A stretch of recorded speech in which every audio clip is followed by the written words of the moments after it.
Good morning, everyone. Welcome to Morning Minutes. Myself, Michael BURGIO, Jams Lamplo for episode 451. Buying a commercial investment. Should I look for one that is vacant? Should I look for a property that is tenanted?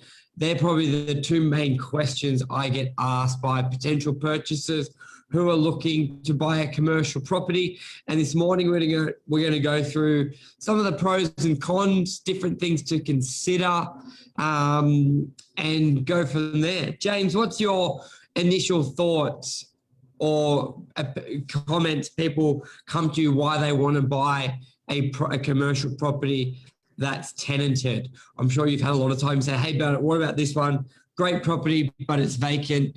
And the purchaser is like, oh, no. I want something with a tenant. What do you think, or what do you get told? A lot of the reasons. Yeah.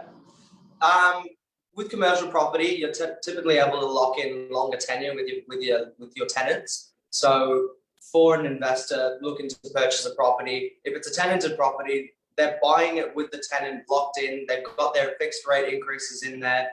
And you might have a 3x3 or a 5x5. So you've got potentially 6, maybe 10 years worth of guaranteed rent in the bank when you make that purchase. So you don't have any time where you're sitting on it vacant. So that's the bones of it, the main parts that people are looking at. But there's a whole lot more depth to it. But I think that's the main thing. It's, am I going to have a vacant property for a long time or not? Do I buy residential so I can get someone in straight away, or do I buy a commercial property, hopefully with a tenant in place? So there's a couple considerations to make. Yeah, talk us through how long would it take to find a property, to find a tenant, if you get what do you sort of see on average? Let's say DY, for example, over the last few deals we've done. Look, typically you're expecting maybe even as much as 6 months to find a good tenant for your property. It might not be, it could be a month, it could be less, but I think anyone looking to invest into commercial, if you're buying a vacant possession property, you have to have it in your mind, you have to forecast for that time of vacancy more than anything. So I think being quite savvy with the process and understanding it and having a good agent who's going to help you to find that tenant, put a strong lease into place makes a big difference. I think they really are the main considerations that the people are taking. Yeah, and I think that the main thing what I say to someone is don't vacancy 3 to 6 months, it's part of it. Just like you calculate stamp duty on a purchase, calculate 6 months vacancy. You're either going to get it when you buy it, so you buy a vacant property and forecast 6 months, or you're going to get it after 5 years of the tenancy. Even some of the best properties, best location can take up to 6 months to get rented. And sometimes you rent it in a week. Like, don't get me wrong, we have it set up. We're keen to do deals very quickly, but I think on average, so you're not disappointed, you look for something, you just budget it in. Like I said, either when you're buying it or in 3 to 4 months' time. Now, the way I look at it, some benefits of buying tenanted and vacant. Well, I think your biggest, I wouldn't say negative, well, your biggest negative buying a tenanted property, especially Northern Beaches, you're paying more for it. Basically whatever it is. A vacant, you're paying for the lease. Yes. Whatever it doesn't, like I've seen 2 identical properties, one with a tenant, one without it, you're paying more. Like I had a property in Howard Avenue, DY, vacant through COVID. I think it was 9 months, and the owners were about to take a deal at say $700,000 purchase price. And at the same time, I found a tenant for the property. We got that deal done very quickly, and then within a couple of weeks, we resold it for they didn't go ahead with the first offer. We sold it for $900,000. So the same property within a 3-week period went from $700,000 to $900,000, all because it had a tenant in place. And you may think to yourself, well, everyone would look to buy a vacant property. Well, the fact is most people want a tenanted property. I reckon 80% of buyers do choose a tenanted property. And the reason is a lot of people don't have the necessary knowledge of commercial property. They may have bought residential, done really well in residential, and they're looking for a good cash return. They've been told about commercial property. They've never bought commercial property before. They don't have relationships with an agent like they made in residential. So they got their guard up. But the one thing they've probably been told about commercial property is it can be vacant for a long time.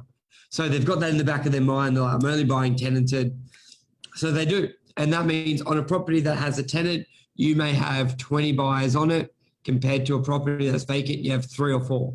So you can just straight away there, just like same as residential, if you got more competition, you generally get a higher price. And also a lot of the time, as long as the lease is done at a good rent, it's done on a yield. So even though a property with a tenant can be worth more, it can actually be worth less if you've done a really low lease. Like through COVID, a lot of people did rent reductions, and an investor wants 6%, 6.5% on a tenanted investment. So if you can imagine, let's use 5% just for round figures.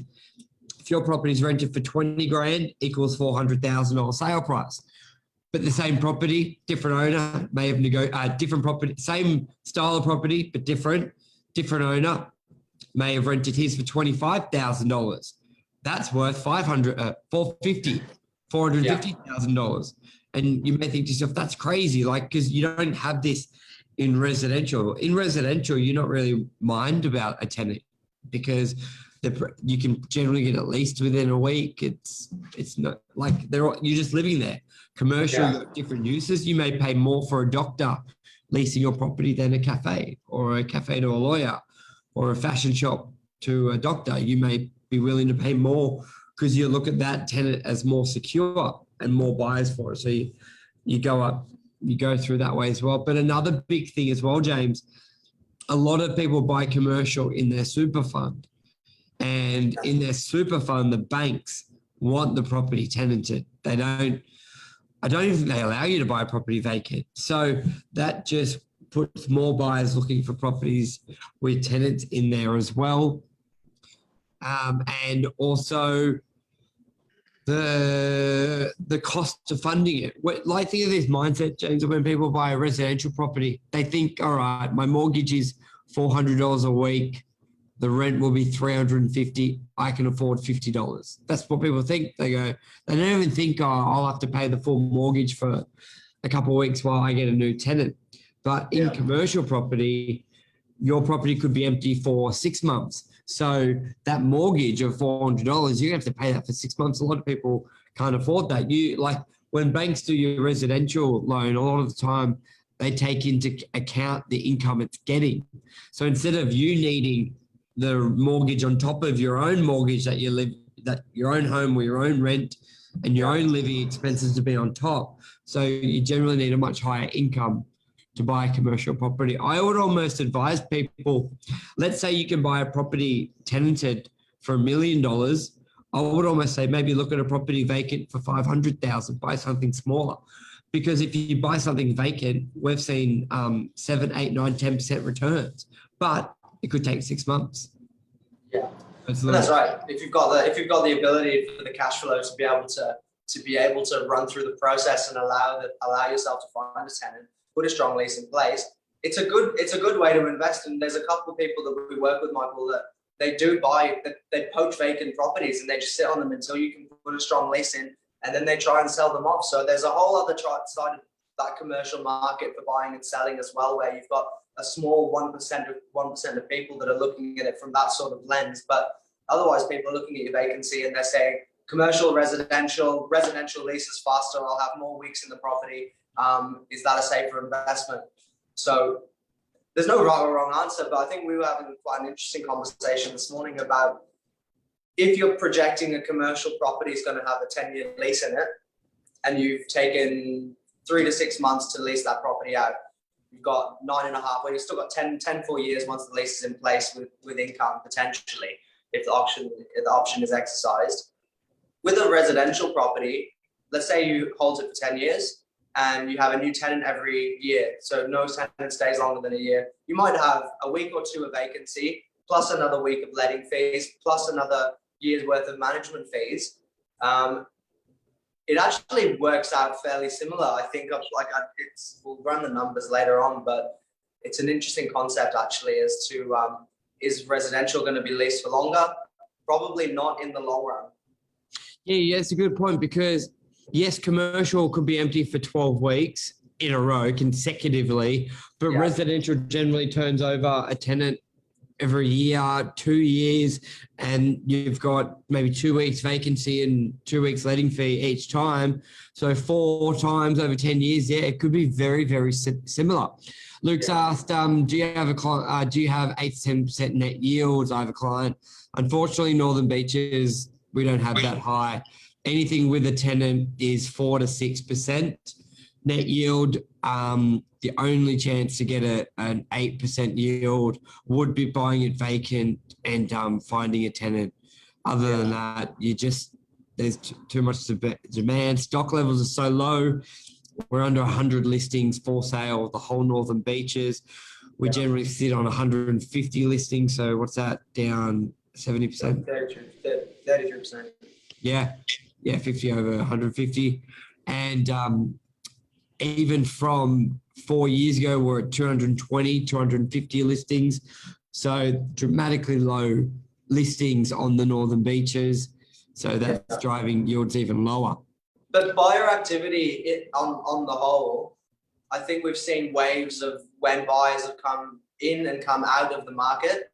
And Michael, you know better than anyone else, but investors are back in the market. Anything that's got a good net yield on there is getting snapped up in a matter of days at this stage. It wasn't quite like that maybe 6 to 12 months ago, but anything that does have a strong lease, there's a frenzy over these properties. And there's a very, very small amount of people that are looking at anything that is vacant possession. So there's a really strong angle to take there for someone that has the time that can put that energy into the process. But for the investors out there that are passive, that are looking at the numbers only, and they don't want to look any further, there's a lot of competition to buy. Very true.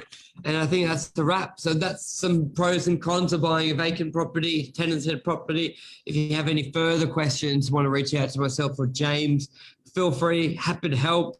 And we'll be back tomorrow morning, probably another commercial topic. While Mark's away, we keep it commercial.